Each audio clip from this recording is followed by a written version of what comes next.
សាស្រមៃមើលបន្ទាប់ពីការងារនឿយហត់មកអង្គុយក្បែរអាងទឹកស្ដាប់សំឡេងទឹកធ្លាក់ដោយធម្មជាតិបែបនេះអាងហែកទឹកធម្មតាមើលទៅដូចខ្វះអ្វីម្យ៉ាងមែនទេឃ្លៀងអាងទឹក 6A នឹងនាំបងមកស្គាល់ជាមួយនឹង Water Dyson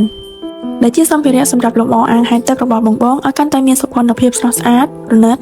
និងជួយធ្វើឲ្យគេហដ្ឋានរបស់បងកាន់តែមានភាពស្រស់ស្រាយ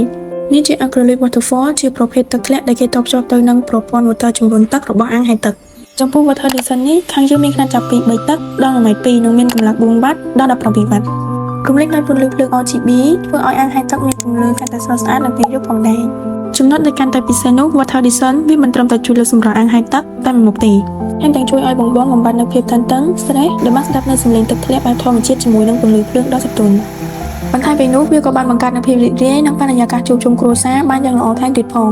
សម្រាប់ព័ត៌មានលម្អិតនិងប្រឹក្សាយោបល់ផ្សេងៗអាចទាក់ទងមកឃ្លាំងអាងទឹក 6A លើនេះ